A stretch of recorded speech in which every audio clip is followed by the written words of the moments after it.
basketball player in the world? I like your curiosity. I'll tell you. Muggsy Bogues is the shortest player in the National Basketball Association history, listed at 5 feet 3 inches tall. He was drafted 12th overall by the Washington Bullets in 1987. Oh, wow, that's interesting. I'm glad you asked. From the greens of golf to the court of tennis and basketball, the octagon of UFC to the square root for boxing, track of Formula One, and the pitch of football. Join the sports crew on Sport Hub 6 to 7 p.m. Mondays and Wednesdays, Fridays 5 to 6 p.m. and 2 p.m. on Saturdays. Here on iMpact Radio 102.1 FM, Lagos. Reviews, views, and interviews just the way you like it. Exclusive on High Impact Radio 102.1 FM, Lagos. Sport Hub for all the updates and analysis.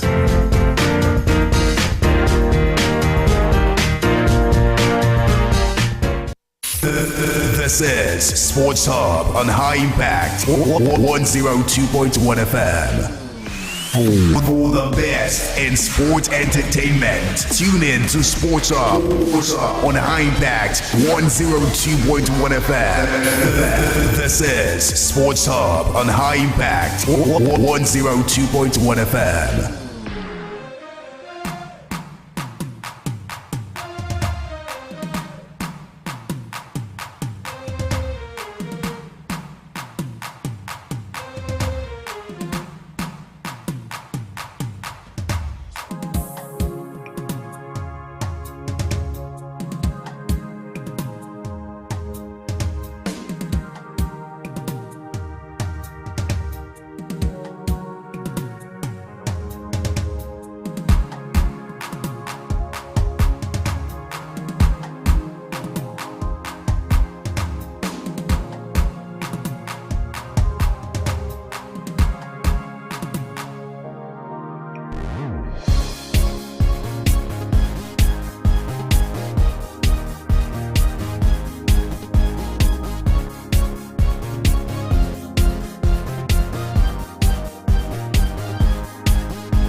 Sports Talk Show is live on your radio, second installment of the show for today.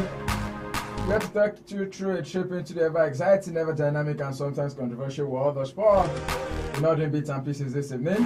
I was even diving into the other topic. So much to talk about, so much to look into on this show this evening.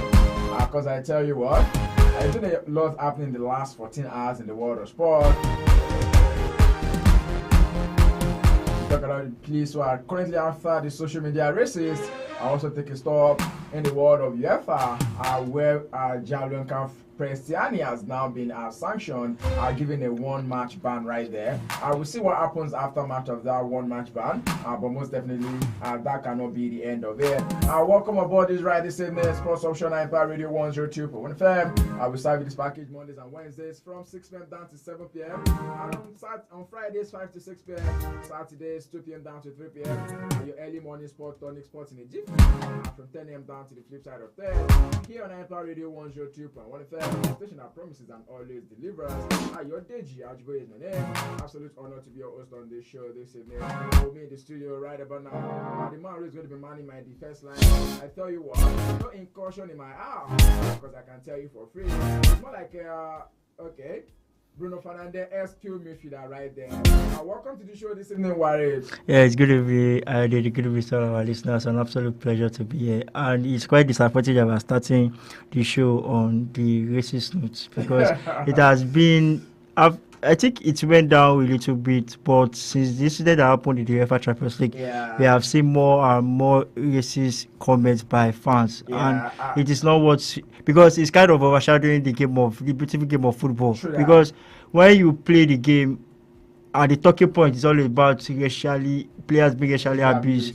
It's not what we kind of. It's not fun at all. And this weekend it was all about racist comment on social media by fans. Tolu Okudaye is a victim of that. We also had Wesley Fofana also coming out. It is not good, and I think that, and I've said it that no matter how you enlighten people, some people are just stubborn and they will not learn. And hopefully we continue to preach the gospel of sport to them. Yeah. That football just.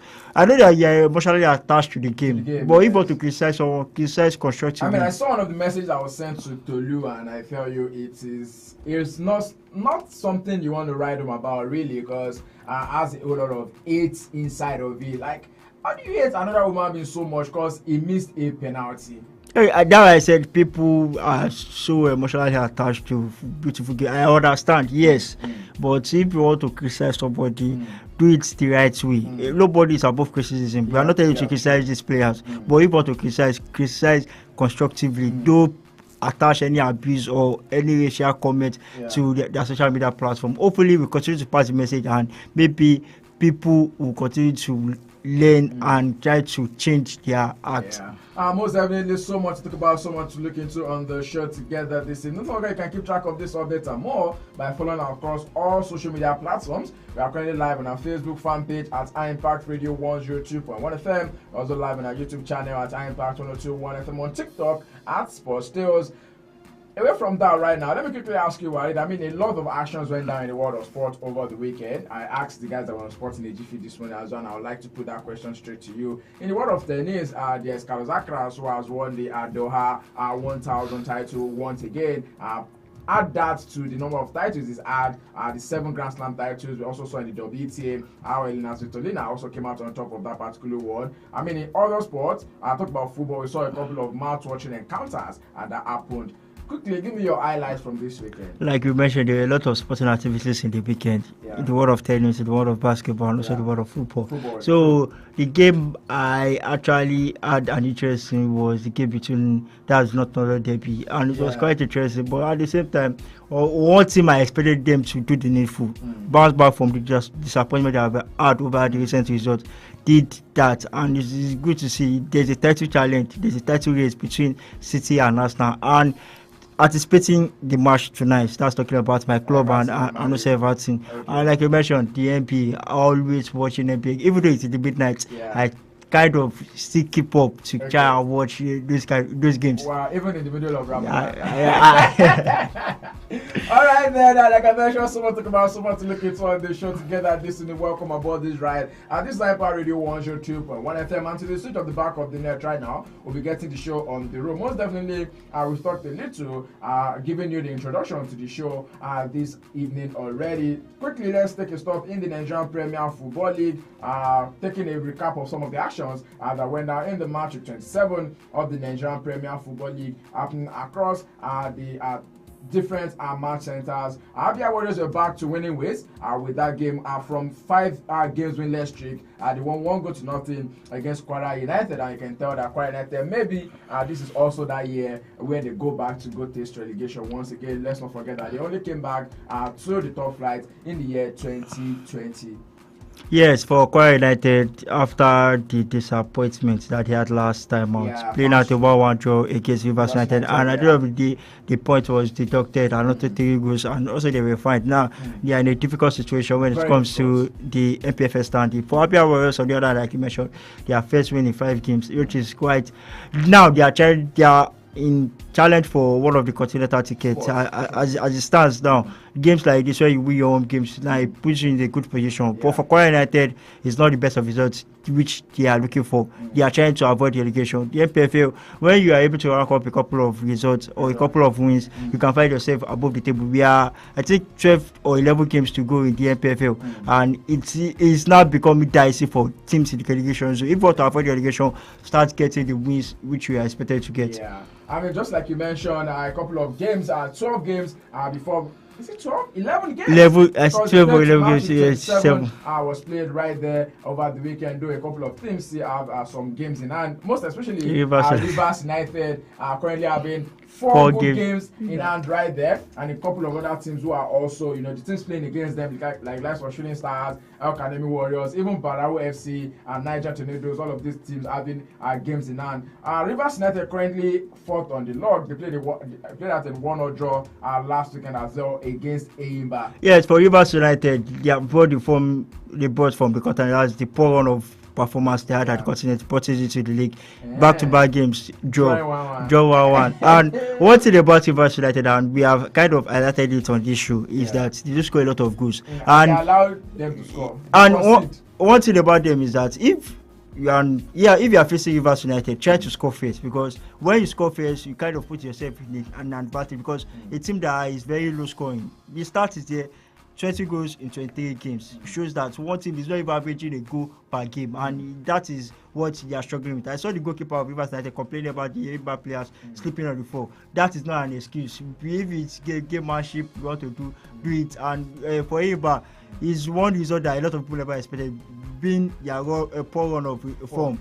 Just one wins in 8 games or so. That the winning game against Bayelsa United, and with the whole of the field issues, what is happening in-house with Eibar, it was a good one for them. And now they are seated 14th, just I think 3 or 4 points above relegation, which they are still in a difficult situation. But picking points away from home is actually a good way to start for them if they are to revive their season. Most definitely, if they are to revive their season. The top game of this weekend definitely for me has to be the game between Ikorodu City and also Bayelsa United. Though that game did not end well right there at the Mobolaji Johnson Arena, of course it ended in a 1-1 draw. Ikorodu City, of course, are still very much at top of the log right now, but if things are continuing the way it is, and Rivers United continue to at least take this 1 point from the different match centers, then Ikorodu City might just be finding themselves just where they found themselves at the end of last season. Yes, for Ikorodu City, we all said last season that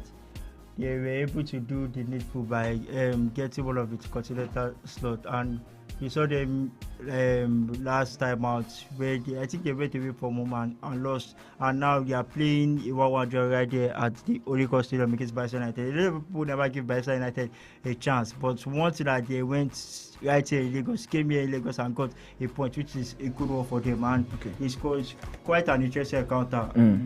Bayelsa United got the first goal in that particular match, and Ikorodu City had to rally back. They have played 14 games at home, they have won 10 and drawn 4. And the reason why I think they are still pushing above them, because coming into the season, I don't think anybody will believe that Ikorodu City will be where they are as it stands. And they are putting themselves in a good position. If they want to get the continental ticket, try to maintain, don't go as low as the third position, because you know that it's 3 people that are going to get 2 for the Champions League and 1 for the continental, for the Confederations Cup. So one thing that they are is that they are currently set up. Rivers United have 4 games in hand, but those 4 games that are not being played by Rivers United, you don't know what is the possible outcome in those kind of games. But for Ikorodu City, they are seated top of the table, and hopefully to the end of the season they can kind of maintain. If they are not able to get the league title, please get one of the continental slots. Most definitely, if they are not able to get the league title, they should go to the continent this time around. Such a heartbreak it was for them last season. And away from that, let's go talk about the defending champions who are not defending anything this time around.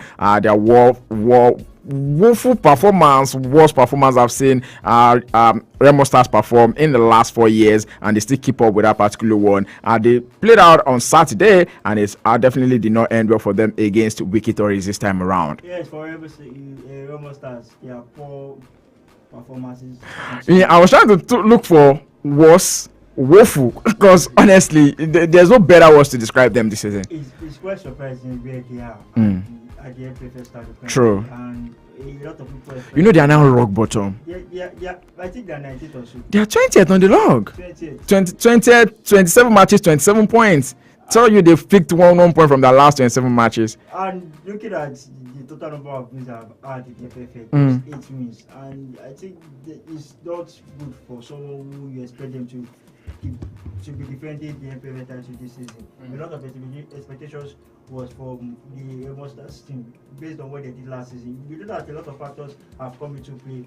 We have the key players being sold to other clubs. We also have the coach Tadon Ogumode, the stadium renovation, fans trouble. The fans trouble. Now I think they have completed their home games away from home. That's talking about the last game was played at Akure. Maybe so they go back to Kene. By the time they get to Kene, they will because it's not what we expect from Remo Stars. And they are, like mentioned, see, the league is just in a matter of time that it will end. Now you have to start getting the win. If it is just by getting the many home wins that you have, maybe at the end of the day to put you in good position. Yeah. Because the FPFA is one, their FPFA table is one table that, you know, that the normal standard is if you have 40 points. But with FPFA, if you have 40 points, there's no guarantee that you not relegate. And for Remo Stars, Yeah. they have to start getting that win. It must start. So you think it's possible or it's visible for them to pick up, maximum points in the last 11 matches of the season? Mathematically, it's still possible. Wow. But based on what you have said for Remo Stars, mathematically, a lot of people are seeing everywhere is blown for Remo Stars. Yeah. And people don't believe that. They are like a team that are like fans' favorite. Yes, because they are one of the private clubs or one of the clubs in the FFA that do the right things. Let's imagine that Remo Stars goes down right now. Talk about it, private teams that will be in the league. Maybe just Barau FC and Ikorodu City, just two. Just Khalifa. Kun Khalifa might be going down too because they are just 1 point above Remo Stars. Khalifa, I'm watching a program where the owner talking about Michael Chuku. Yeah, it was on TV last night. And he was saying I saw that update. He has that guarantee. I don't believe that he still will not get relegated. I don't know where the morale is coming from. Exactly. Well, he said that he knows that he still will not. So if Kun Khalifa is saying that his team will not go down, what should likes of Kwara United and Bayelsa United say? I see one thing about the FFA, and we have seen this season. Yeah. It started with Vadel Insurance under their former coach. It was not working. They brought in a new manager, Kennedy Boboye, and he was able to revive their form. United also with Benga Ogunbote now. They went on 6 games, competing on 4 Jutsu. It was only the last time out they lost against Ekalamoga, and this week they were able to bounce back in their win against 3SC. So with that kind of run, we have seen teams going on that kind of run where they go on pitching. If teams in the relegation zone can do that, they definitely they can look at FFA table, win 3 matches.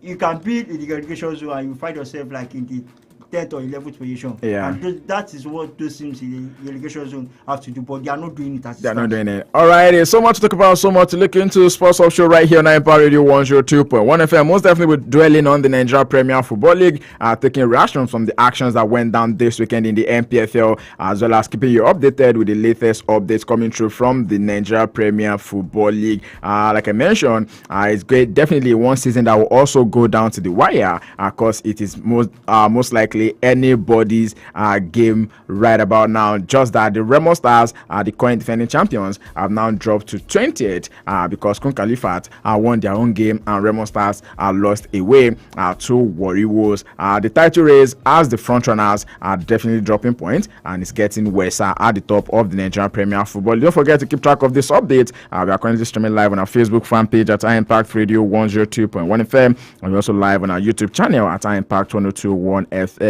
Get interactive with us on the show this evening. 0907-224-5018, 0907-224-5018. Let's feel your pulse. Most definitely, because we'll go straight to Europe right about now. We start with talks coming through from other sports on the show. First up is going to be in the world of tennis. Over the weekend, we saw the end of some of the WTA 1000 events and a bit of shakeups happening. Talk about the ATP and the WTA ranking. I mentioned earlier this morning that Carlos Alcaraz once again has won the Doha Masters 1000 title. Add that to the number of Grand Slam titles he's had. I know you're a big fan of Carlos Alcaraz. Yes, I'm a big fan of Carlos. But I feel like it's a good time to have both Carlos and also Yannick competing side by side. Yes, Yannick this year he hasn't started the year on a good note. Looking at the 2 tournaments. Well, Carlos is yet to drop points. He's yet to drop a game. See, Carlos Alcaraz, he has played 12 matches this year. And won all. Just 12 matches. And his second tournament this year, 2026. That is winning. And this is his first in Doha. He was facing Otto Fils. Otto Fils was out for a period of 8 months with a back injury. I think it was since June 2025. Coming back, getting into the final of his first ATP tour, his 5th ATP final, and it was not the best of outing for him. But for Carlos Alcaraz, his 26th title as a 22-year-old. Don't forget, in the Australian Open, he achieved a milestone of being the youngest male tennis player to complete a Grand Slam at the age of 22, and he has continued from where he stopped. And it's a good one. Only one set drop in this particular tournament right there in Qatar, and we expect more because majority of these ATP tours are preparation towards the second Grand Slam of the year. This is the Roland Garros, and a lot of people have predicted or vying for Carlos Alcaraz to do a Grand Slam, win the 4 Grand Slam this season. Is he going to do that? He has started the season on fire, and maybe when he continues with this momentum, he might achieve that milestone also. Yeah, most definitely. He might just be able to achieve that milestone. While in the WTA, of course, unexpected, because if you ask me, I'll tell you that I didn't see that coming. For Elina Svitolina to do that, of course, she defeated Kokogarov to definitely reach that final. And in the final, she played up against Jessica Pegula, who, of course, went in straight for her own 10th WTA title. Yes, for Jessica Pegula. The 2 players, talking about Svitolina and also Jessica Pegula. Yep. Both of them were finalists semi-finalists at the Australian Open. And they were knocked out by Bakina and also Sabalenka respectively. Coming into this WTA 1000 final, this was Svitolina's first final since 2018. That's 8 years ago. She has dominated in Doha. She has the most number of wins when it comes to in Dubai. Sorry, I said Doha. In Dubai. I think she has a total wins of 24. 3 finals right there in Dubai, but for Jessica Pegula, she was able to head that run right there with a 6-2, 6-4 win, and it was a good one for Jessica Pegula. Like you mentioned, her 10th career title, her 4th WTA 1000 win, and she has had 13 wins, 2 losses in 2026. She has continued with impressive performance. She has started the season quite on the high, because if you had to predict whether Jessica Pegula will be in this, I think she's like the second American to win the Dubai Masters after Venus Williams. Yeah, and it's a good one for her, because looking at her route to the final, she defeated a fellow American, Amanda Anisimova, Ivanovic, and it's a good one, like I mentioned, for Jessica Pegula. We want to see more from these women, the consistency from them. We have always clamored that there's nobody consistent. You might win one tournament, then at the end of the day you struggle in other tournaments, and that is what we expect from them. For Svitolina and Jessica Pegula, based on what you saw from the Australian Open, they got to the semi-final stage, and now both of them reaching the WTA 1000 final is impressive it's actually good for both players. Okay, I mean, because we mentioned Venus Williams right about now, at the age of 42, it's been said that she's coming back on tour. Most definitely she will be a part of the ATX Open that will be happening tomorrow. She'll be playing against Arja Tomljanovic in the round of 32. Do you think, of course, she has already gotten the wildcard entry into the Indian Wells, but then do you think this is like a good comeback for her? Since her body is still, she wants to come back, telling her to play. Okay. Yeah, definitely she should continue. So you also agree that since Venus Williams' body is telling her to come back, Floyd Mayweather's body too is telling him to come back too. Floyd Mayweather is an exhibition. Just for the paycheck. Just for the paycheck. Because you know that if for someone like Floyd Mayweather goes against an active, let's say like Canelo Alvarez, then definitely I'm definitely sure that someone who is still active in the game compared to someone who has been out for it for a long time, you will see the difference between both fighters. But for Venus Williams, if we don't know how far she can go, because if you are looking at her recent performances in the WTA category, you will see maybe in the first or second round she gets knocked out. But just like we used to see, if athletes body don't tell them that now it is time for me to retire, then keep on going until your body. The reason why Djokovic is still in the game is because of he's still feeling it, and he wants to keep on going. I know that there's an objective for him to achieve at the end of the day, but when you still have that energy, when you still have that physique to continue going there, you keep on going. All right, away from the world of tennis right about now, let's quickly skedaddle to the world of basketball. Of course, some amazing action that happened over the weekend, and a bit of co-signing that also happened. I'll talk about Lakers LeBron James saying that Boston Celtics Jaylen Brown is being tipped for the MVP. We saw that game ended 118 to 89 points victory for the Celtics right there on Sunday. Yeah, it was a low-scoring game for the Lakers. LeBron. I mean, I feel like both teams had a low-scoring game because 111 to 89. I know that there's this kind of rivalry between the Celtics and the Lakers. True. But if you are looking at the combined championship, that's talking about the championship, is like 35 between both teams. Both teams. And for, like you mentioned, LeBron James, he scored his 43,000 NBA career points. Just like the way Ronaldo is doing.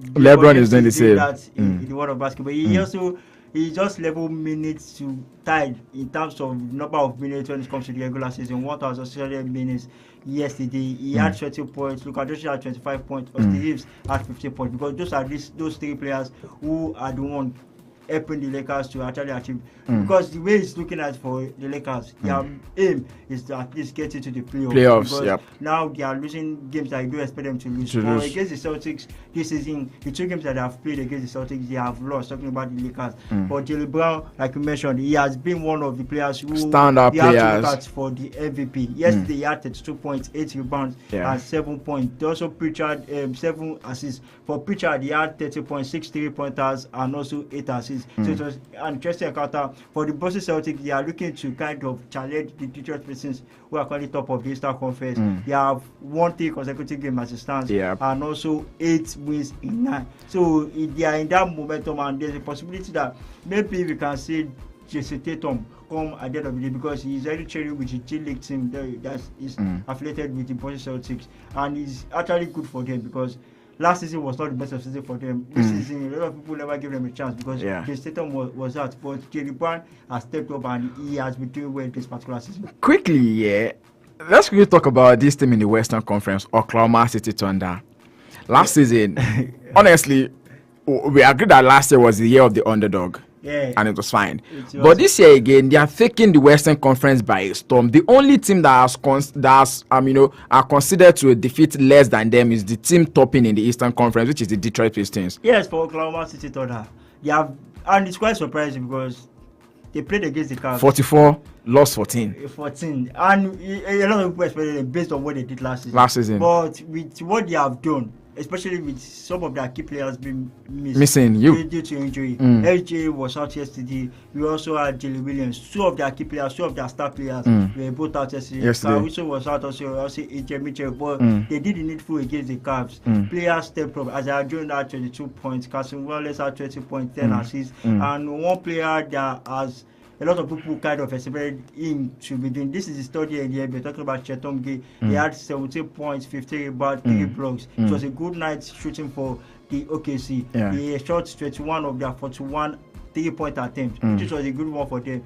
But they were able to hold the likes of Donovan Mitchell, James Harden for the Cavs, and also Sam Merrill, who the three of them had 20 points. They shot, it was not a good shooting night for the Cavs. They shot 13 of 39 of 3-pointers. So for the OKC, they have continued from where they stopped. And the only game that they have kind of lost this season was against maybe one team that they don't have the good record against this season. Was it not Orlando Magic? It's the San Antonio Spurs. Okay. Like, I think 3 or 4 times they have faced this in San Antonio Spurs and come out on top. Has had one over them. And maybe going into the playoff, because you have to go through your Western Conference. That's talking about the Western Conference where UKC are. Maybe in the Western Conference, one thing that will give them a lot of problems based on as what to the San Antonio Spurs too. Seen in the regular season is the San Antonio Spurs. All right, away from that story right now, it's also been said that the Phoenix Suns will be without Dillon Brooks for 4 to 6 weeks. Of course, the season is already wrapping up, but some players are still sustaining injuries left, right, and center. He suffered a thigh injury during their game victory on Saturday against the Orlando Magic. Coming at the ears of the Sun, announcing that the All-Star guy Devin Booker will miss at least 1 week. It's going to be 2 key players missing out back to back. Yes, 2 key players for the Phoenix Suns, but I think they are still in the pole position, at least if they are to qualify, right? To get the playoff, get into the playing, because the teams looking at teams outside of the playing or playoff spot, Las of Dallas Mavericks, and also who are the teams outside the Western Conference? Golden State Warriors, Portland Trail Blazers, LA Clippers. While in the Eastern, you have the Orlando Magic, you have the Miami Heat, Atlanta Hawks, and the Charlotte Hornets. Yes, and missing Dillon Brooks is going to be a huge loss for the Phoenix Suns. Hopefully, they are able to, before it comes up, they are going to be able to get a couple of wins and put themselves in a good position when it comes to the standings. Quickly, let's take this message. This one is from, I think this person is from Ogun State, so most definitely a Raymond Stars fan. This one is Paul from Ogun State, says, boss, Raymond Stars no go relegate. I think this person is echoing what you said, but most times you are always the pessimist, and I want to be the pessimist this evening, and I'm saying that I'm not saying the magic. I know that it is football, and mathematics can most times pop up in the world of football. But I want to be the devil's advocate against you and Paul this evening. And I'll say that, that I'm not sure Remo Stars are able to survive this. You can also be a part of the show. Thank you, Paul, for your message. 0907-224-5018. Send us that message on WhatsApp, maybe a regular text message, and you can call us up. Trust me, we'd like to hear from you. We'd like to feel your pulse on the show this evening. 0907-224-5018. And with that, we skedaddle straight into the world of football. Some amazing stories to come through right there. All right, we also got this message from Cyril. Cyril says, this is Cyril from Mushin. For Remo Stars, they have actually gone full circle in the NPFL, getting to the peak by winning it. Wow. And now, rock bottom, it can go lower than that. True? Okay. My only sad side to this is that they are one of the privately owned team in the NPFL. Of course, we already do mention that on the show. Thank you, Cyril, for your message as well. Yes, like the series not even giving Remo Stars a chance to get out of the relegation zone. But I've said it. I don't know what is happening with Remo Stars because the last time they got relegated in the NPFL was 2019. Yeah. That season they got into the NPFL and went back. But this time around, they did an Arsenal. I mean, coming second, yeah. 2 seasons. Yeah. 2 seasons. They finally win it the NPFL, and when you won it, a lot of people kind of expected that you can do better. Yes, you can grow from that. It's the opposite that I say for Remo Stars this season. And like I mentioned, 11 games to go. And if you want to survive relegation, you have to start from the next game. Try to win games starting from next game upward. We have seen teams go 5-7 games unbeaten. When it comes to the NPFL. Remo Stars can also do that, but they have to start with the next game. Most definitely have to start with the next game, and that is a major defining moment for them if they ever want to do anything, because 11 games just to go, that's about 33 points for them to garner this season if they are able to do it. And away from that story right about now, let's get straight into the world of football on the European scene. We'll start with this story coming through from the World Cup. I know that on this show we've always talked about the World Cup and how it's not really giving us the vibe we are looking forward to. Now, the big story coming through from Mexico is the fact that some cartel were violent over the weekend. This is a country that will be co-hosting the World Cup, and before the World Cup, there's already a bit of cartel violence happening. Especially in a city that is hosting Guadalajara. Yeah, you know one thing, if you watch Mexican movies, you know that Mexican is always the drug cartel area. Yeah. And I've seen a lot of journalists or people anticipated to kind of cover the World Cup. I've been praying that hopefully, if Nigeria qualify, we should not put Nigeria matches in Mexico. Because now I saw a recent event on social media that one of the cartels is being for, and ransom has been put on his head. But these are not the good things. US are having their own problem. Mexico, maybe the only country that is not having issue is Canada. But these are not the things that people, because now people are not going to be feeling safe when they go there. True. I mean, the fact that this is happening, I don't mean it happened in just anyhow city, not a city that is scheduled to host any World Cup match. I feel like the uproar, will not be as much as this. But just as you have Monterrey, you have the Mexico City, and you have Guadalajara, some of the places that will be hosting these matches, and you have this event happening right there.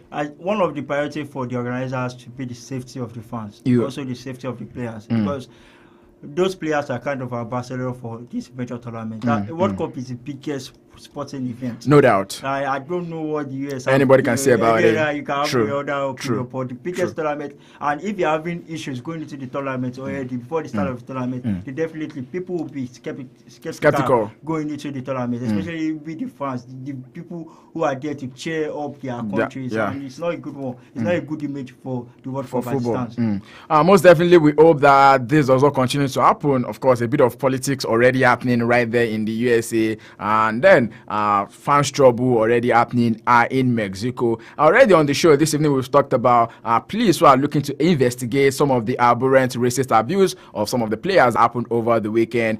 Before now, it used to be maybe one player per week, one player maybe in La Liga, maybe in the German Bundesliga, maybe in the English Premier League. But this week alone, we saw 4 players in the English Premier League being racially abused. And we are hoping that the people that perpetrated this will most definitely be brought to book, because So much to talk about, so much to look into. And still talking about racist abuse, earlier today, Benfica's Prestiani has gotten a provisional 1-match ban after that Vinicius incident. Though a bit of, controversial takes from some of the fans, like, this case is still being investigated. Why are you suspending him already? Some fans are saying that maybe this is just one of those eye ants that Real Madrid usually use when they are playing, football. Yes, we still don't have a clear, how will I put it? We don't know what exactly happened. But he's come out to say that indeed he abused him, but he didn't abuse them racially. He only used homophobic slur. So for Prestiani, the investigation is still ongoing, but in order to avoid more or allow the issue to escalate going into the second, because I think that Real Madrid fans, Benfica going away at the Santiago Bernabeu, we don't know what will happen. We are going to actually, the same way Vinicius has been pulled away from home, I think we are going to see that kind of thing, and to kind of allow the issue kind of go on that ground. The UEFA investigative committee has kind of banned Prestiani. So, like we mentioned, and I said this thing, I said Prestiani has kind of created a pathway for more racial abuse, because someone that is playing the game doing that kind of offense. Now we have seen it in recent events that even the fans now have that. You know that it has, like I mentioned, it has gone down in recent times. Yeah. But with what happened in the last couple of days, now we are seeing more incidents when it comes to players being racially abused. This is not what we want the football should be like. It should be all about. Not just football, other affairs, other aspects of life. That is it. Not just football, because football is one of the medium that you get to see incidents like this. Yeah. We have seen encounters like in US. We have had a couple of incidents that have happened with black people. These are not the thing. To be Africans, it might not be because normal. If my fellow guy could be monkey, I'm not going to take him as an offense. Okay. But it's a sensitive issue over there, and we have to stop it. We have to continue pushing the gospel to both the fans and also the players, in order to eradicate any incident of racism. Well, it's also been said that tomorrow, of course, we already know that Jose Mourinho got red carded from that particular game, and is going to be taking a stand and will not be attending the press conference from that game. His assistant coach will be the one to attend the press conference, and I don't know why I feel very delighted that Mourinho will not be attending that press conference, because whatever he says, of course, this is going to pop up as one of the questions that the journalists are going to be asking him during that presser, and whatever he says, once again, will either be twisted to the right side or be twisted to the wrong side. But of course, Gianluca Prestiani has brought a whole lot of, criticism to Benfica. Yes, I understand Boyo. A lot of people came out for his head after the post-match interview. Yeah, I mean, someone like Vincent Kompany did not even miss what. He went straight. But Boyo, he shouldn't be doing that, because the words he used or his statement regarding the racial abuse, he was trying to move the attention away from that particular incident to Vinicius being an antagonist. And he's always the one bringing it himself. But that shouldn't be the case. We should be handling issues like that. And we have no Mourinho to be someone who provokes a lot. He provokes his opponents. We have seen on countless occasions. I can't just mention the number of times that Mourinho has gone away from home and done a couple of tantrums to the fans. Yep. But it's actually nice to see. He's not going to be available for the game. Yeah. But like we all mentioned, for someone who is considered as one of the biggest when it comes to the game of football, doing or saying things that he should not be saying, is not a good one for Mourinho. All right, away from that right about now, before we go straight into some of the matches that will be happening later today, let's go straight to the Spanish La Liga. I know that I already talked about this earlier this morning when we were reviewing some of the matches that were played from the weekend. But Real Madrid's Dane Hudson has apologized on an app for offensive post. I tell you, this one also part of the offensive and I've been talking about. It's been said that Hudson reposted an image of an Asian person with the comment that Chinese users labeled racist. Yes, I could remember a particular incident where was not son in me, one of his fellow players. Your son? No, or I think the Wolves player. One of them had one of them, and another day the person was suspended. And for Hudson, look at like I said, issues like this are sensitive. Like it might not to your fellow countryman, it might not be a big deal.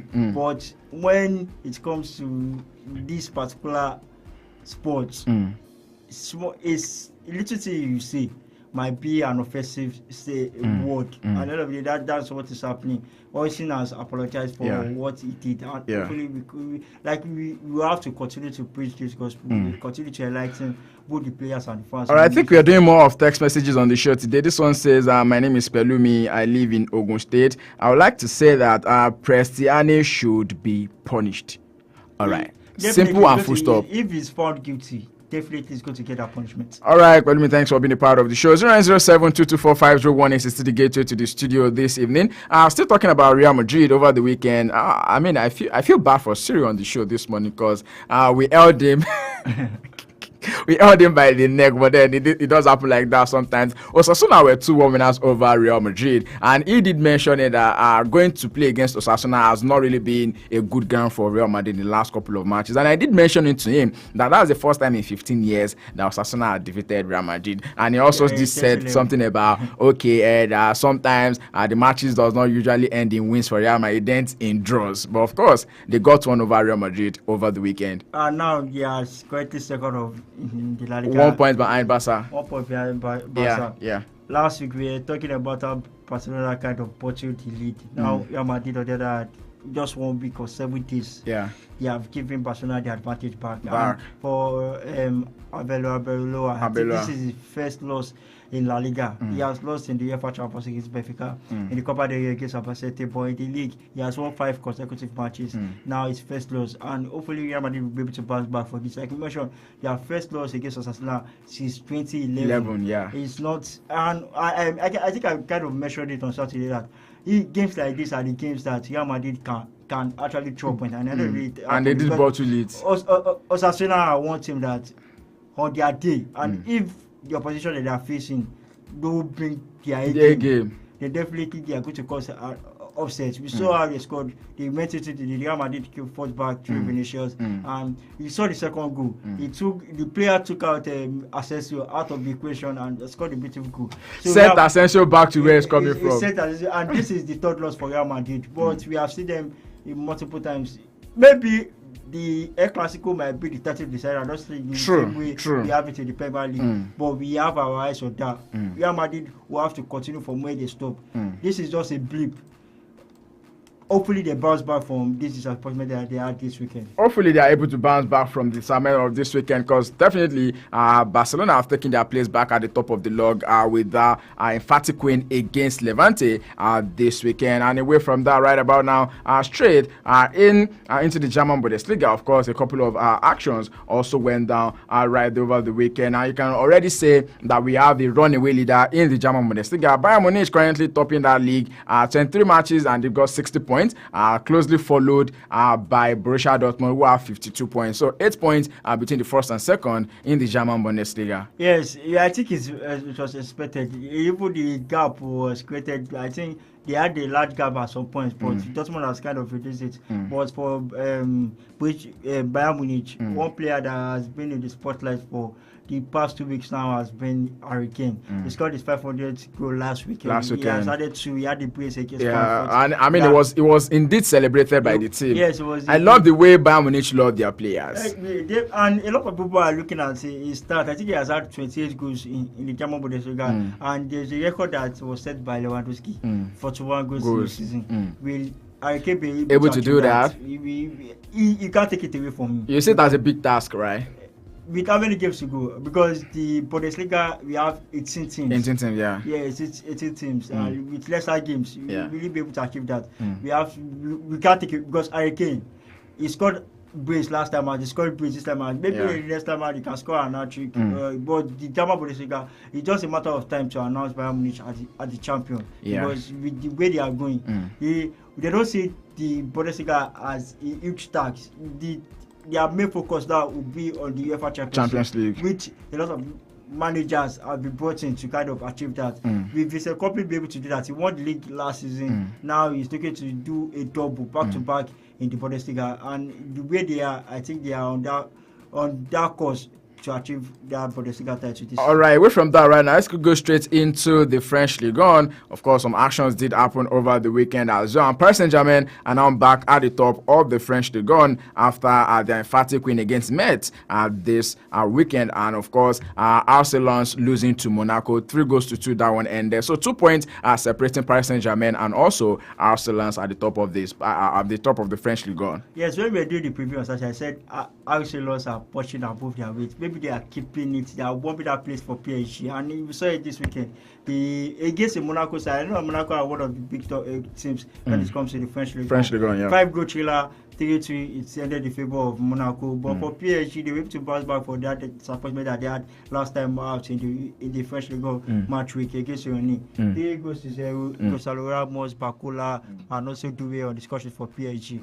Metz are struggling. They are currently in the relegation zone when you look at the Ligue 1, but for long.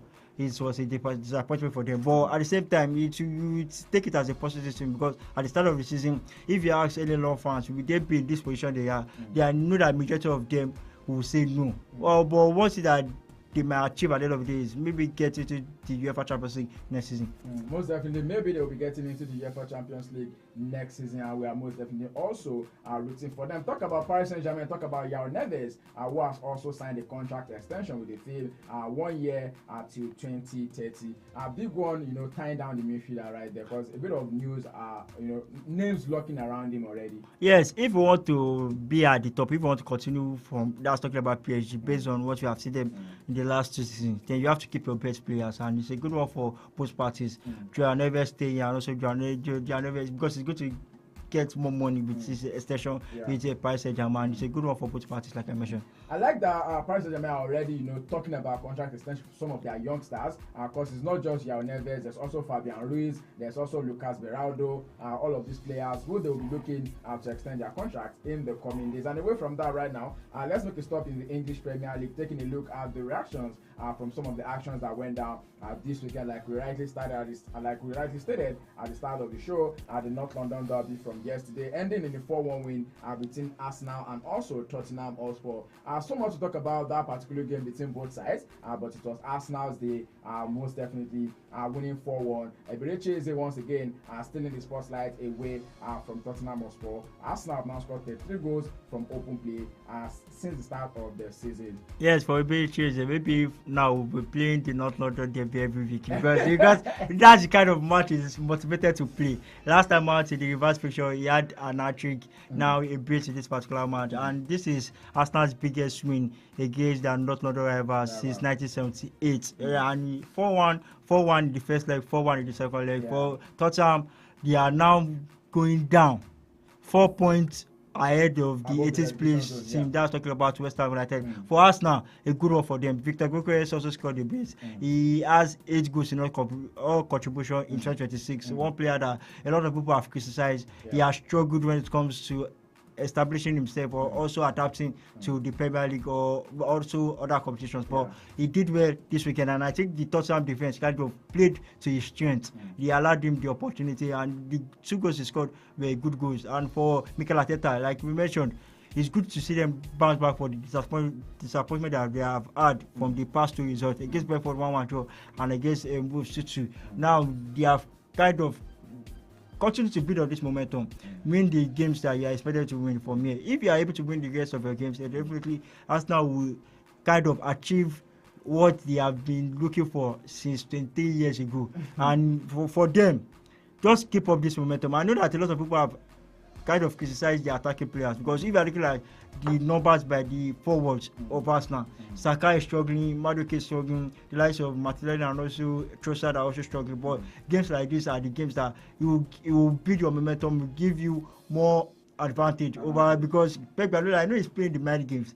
He has come out to say that he doesn't see his team winning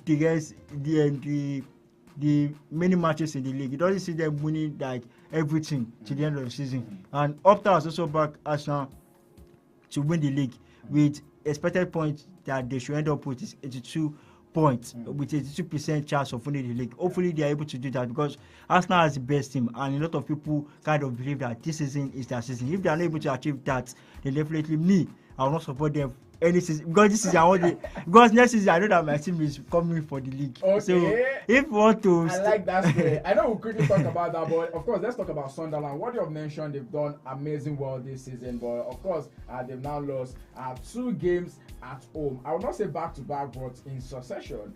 First, it was Liverpool that defeated them right there at the Stadium of Light, and just over the weekend, Fulham also had one against them. Alex will be getting an assist in that particular game, and Raul Jimenez also still scoring from the penalties, but it's been said I scored 13 penalties. He's taken 30 penalties and scored the 13 penalties so far, 10th and 12th. Yes, for Sunderland. Liverpool has opened the door. They have given everybody the scripts, the template of how to beat Sunderland at the Stadium of Light. Not the best of result for them. For Alex Iwobi had a goal and assist in that particular game, and like you mentioned, Raul Jimenez, after he had that injury when he was at Wolves, a lot of people never believed that he would get. But now we are seeing more the Raul Jimenez we saw at that time when he started, and now he has continued with that. For Fulham, talking about Marco Silva, they are still looking to get one of the European tickets, either the Conference League or the UEFA Europa League. Or they have to keep pushing. Sunderland, they have done well this season, and I don't think because if you are looking at the record, majority of the times, as you come into the Premier League, you will go. But Sunderland has kind of punch above their weight against big teams.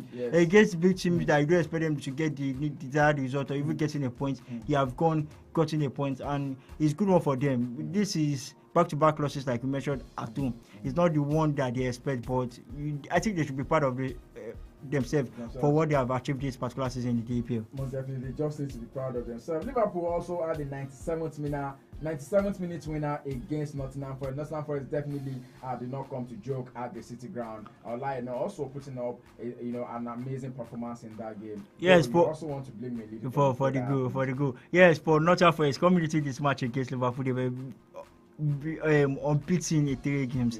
And for Liverpool, the first half was kind of boring. They were lackluster, they were all over the place. But Nottingham Forest were not able to take the opportunity. And when you don't take your opportunity against the big side, they definitely are going to pay for it. And you saw it very late in the game. But McAllister scored in the 80-something minutes. It was cancelled for an handball, and late on in the game, they finally got the win. Liverpool has kind of gotten a couple of wins. A lot of people never expected them to do. 3 matches now, 3 clean sheets, 3 wins. It started with the game against Sunderland, won the FA Cup tie against Brighton, and now keeping a clean sheet against Nottingham Forest. For Victor Pereira, like I mentioned, you were saying that every club there has coach. I told you that there are some clubs that you will go to. Their record will have to stop. They will stay your white, exactly. And Nottingham Forest did that for him.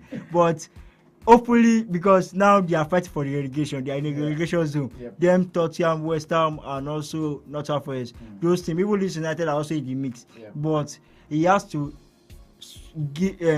try his best in order for Nottingham Forest to survive. Because the reason why past managers have been sacked is because of they have not been able to get desired result. And you coming in, you are brought in to steady the ship for Nottingham Forest. Hopefully they are able to steady the ship. Okay, let's go straight into talks about the game that will be happening later this evening. It's been said that after the chaos of Ruben Amorim's era, Michael Carrick has brought a bit of calm to Manchester United. They travel to the El Dickinson Stadium later tonight to play against Everton. The reverse fixture ended in a 1-0 win against the 10-man Everton side. The first time Everton will be defeating Manchester United in recent time at the Old Trafford. Do you see United picking up maximum points right there at Everton tonight? I think I'm having that feeling that there's a draw written all over this game.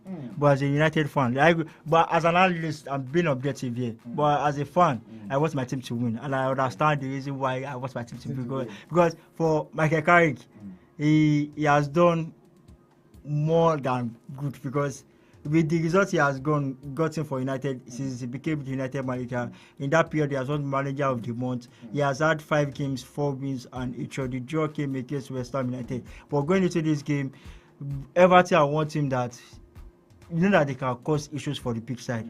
But looking at their recent form at home, they have played 9 matches, lost 5, won 2, and drawn 2. So coming into this game, they are not in the best of form when it comes to their home games. But United, on the other hand, will be looking to revenge for what happened at Old Trafford in the reverse fixture earlier on this season. Because that game, a lot of people expected that United would win. After even Everton going a man down with that particular game. Jules Bior is one player you have to look out for in this game, and also Bruno Fernandes for United. Those are the two key players you have to look at, because Bruno Fernandes is looking to tie the most assist record when it comes to the Premier League. He's on 12 currently with how many games to go? 12 games to go in the Premier League, and will be able to achieve. They will be able to maybe tie that milestone or surpass that record set by Thierry Henry and also Kevin De Bruyne. And for Everton, David Moyes, the last time Everton had double victory against Manchester United, double league victory against Manchester United was that when David Moyes was the manager. That's 2013. Will he be able to do that as an Everton manager? We have our eyes on that. Most definitely, all ends in glove, and we look forward to that amazing game later this season between Manchester United and also Everton at the Iwo-Kingston Stadium. Before we wrap up the show this evening, one man that continues to be like a new wine in an old body is definitely Cristiano Ronaldo. Celebrated his 41st birthday a couple of days ago, and most definitely he got on the score sheet for his team. So far this season, 20 matches played, 20 goals scored for Cristiano Ronaldo, and it's been said that since he turned 40, he scored about 41 goals. I should have more goals than his age. I should have taken an initiative. You know the guy that is United stand. Maybe when Ronaldo started, is now that ambition of getting one. I should have started my own challenge. But Ronaldo scored his 1,000 goal. I'm not bad by him. Well, he's looking at this man is not getting old. He's going to get that record definitely. I think 38 more goals or so, 36 more goals or so to achieve that milestone of 1,000 goals. And we were talking about the milestone I achieved last week. Well, somebody has scored 501 goals since he became 30. Two people with different achievements. One is doing that from the age of 30, while the one is getting his career goal. And for Ronaldo, he keeps on giving that. If we saw him protest, the reason why he protested with the whole ownership with sign of players is because of this guy. He wants to win. He's always competitive, and the reason why I know a lot of people kind of blame that this guy he has that selfish nature, but that has been his mentality that I want to win everything and I want to do it, and he keeps on doing that. It's not just with Anna said, because a lot of people might give the excuse that he's playing in a less competitive league. We are also see him doing that with the national team, and it's a good one for him. And hopefully, like I'm Cristiano Ronaldo fan is the greatest of all time. Anybody, any opinion that you have is my own opinion.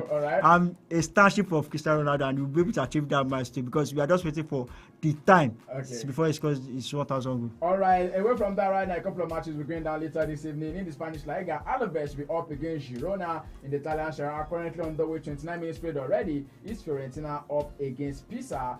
29 minutes played already in that particular game. Moise Kean scored the goal in the 13th minute of that particular encounter. Later tonight, as well, about 8:45, it's going to be Bologna up against Udinese right there in the Italian Serie A. And match currently on the way in the Turkish Super League is Fenerbahce up against Kasimpasa. Half-time played already, and scoreline remains at 0-0. Tomorrow, Champions League matches resume in the UEFA knockout round playoffs. The second leg of matches, and most definitely Atletico Madrid will be at home at the Riyadh Air Metropolitano when Club Brugge will be visiting them. 3-3 on aggregate already. Let's talk about 3-3 on aggregate already, and let's talk about what Diego Simeone said about Ademola Lookman over the weekend. You know, last couple of matches he's been substituting him, and fans are asking why are you taking this player? Of course, he scored his first La Liga goal in that particular game, and the manager has come out to say, fine, he has this goal scoring instinct, but I need him to do what? To be a more part of the team defensively. And I said it. I said that one of the reasons why we have an issue with Ademola Lookman, we have an issue in that Atletico Madrid team is his defensive ability. He doesn't offer that. But when it comes to the attack, he brings a lot of options. He can play as a number 10, he can play on the right wing, he can play on the left wing. He can even play as a first nine. And he has been able to do that. In the 6 games he has played at Atletico Madrid, 4 goals, 2 assists. And he has scored a goal in every competition he has played for Atletico Madrid. But one thing about Diego Simeone is that he's a coach that we have seen. He based on his track record as an Atletico Madrid manager. He's more of a defensive manager first. Let's have the compact at the back, and maybe at the end of the day we get it. And one player that gets the minutes, and based on that performance, is his son, Gianluigi Simeone, because that guy is a workaholic. goes attacking wise, he's good attacking wise, he's good defensive wise. He has that energy. He presses no matter, maybe it's because he's playing for his father, I don't know. Yeah. But he's one player that he has given his puts in all. the extra work. And we have seen Griezmann is not getting game time also because of these players who offer more when it comes to the defensive aspect of the game. And Lookman has to work on that. If you want to work with Diego Simeone, he has to improve on that defensive aspect of his game. All right, away from that, right now, other matches will also be happening later tomorrow in the world of the UEFA Champions League knockout round tomorrow, and also Wednesday we've seen a couple of matches go there, especially the game between Real Madrid and also Benfica. A couple of rubber stamp matches to look forward to. The Galatasaray up against Juventus, and also talk about Karabakh, who will be traveling to the St James Park against Newcastle United. So Cyril already mentioned that he thinks that Karabakh should not just travel and honor that.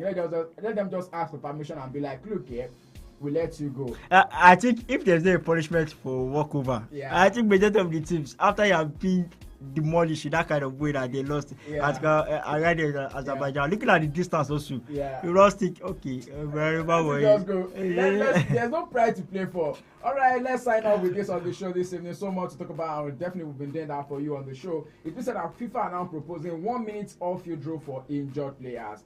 Once you're injured on the field, you go out, you stay outside for 1 minute. Yes, that's some teams do it purposely. I was saying that the Rivers United goalkeeper was complaining that players sleeping on the floor. That is just to keep momentum of maybe the team that is in that particular mood, of attacking. And we have seen players kind of go down. In order to avoid issues like that, the ref will just take the player off the pitch and stay outside the pitch. Then the game continues.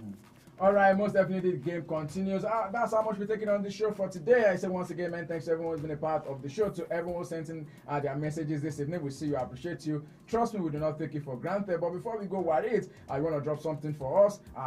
Your usual nuggets. Yes, before I leave, I just hope United wins at the end of the day. And also for the teams playing UEFA Champions League. Lookman against Rafael Heredika. We don't know who we support. But anyone will go. Anybody will go. We'll go. Osimhen has only one leg in the round of 16 with the performance that is still mad in the first leg against Juventus. And you look at, one thing about sport is that you have to keep on being updated. Because sports, I don't think that there's ever any moment that there's any dolly when it comes to there's always something. If it's not in the world of football, other sports, and we are already getting closer to the end of the month. Less than how many days to go? 5 days to go to the end of the month, and we'll be anticipating the first Grand Prix of the year right here in Australia. Most definitely, we're looking forward to the first Grand Prix of the year in the world of Formula One. Let me wrap up with this. Our Senegal President Bassirou Diomaye Faye is now preparing to send an official apology letter to His Majesty King Mohammed VI of Morocco, following the recent sentencing of several Senegalese players, or should I say supporters, I beg your pardon, in Morocco. Don't forget that the fans were arrested after incidents during the 2025 African Cup of Nations between Senegal and Morocco.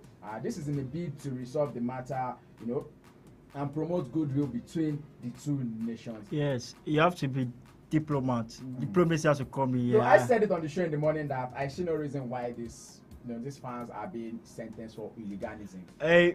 You see, when you commit an offense, and I know that it might be from a bad place. I was talking about for the Morocco High Court, because we know how they were disappointed for not winning the AFCON. There was a particular time that we are hearing talks that they don't want to host the AFCON, but everybody are going to host it. But for them, especially those who were jailed for a year, and also they are going to be playing. I think it's you have a 3 set of people, 1 year, 6 months, and 3 months. Hopefully, maybe at the end of the day, both parties, that's how both countries can kind of come to a resolution and allow those people, because it has been 1 month since that incident happened, and at the end of the day, like I said, a resolution, they will have to look for a resolution from both countries. Most definitely, a resolution needs to be made between both countries, and that's it on the show for today. Sports Talk Show returns on Wednesday, 6 p.m. down to 7 p.m. On Friday, 5 to 6 p.m. On Saturdays, 2 p.m. down to 3 p.m.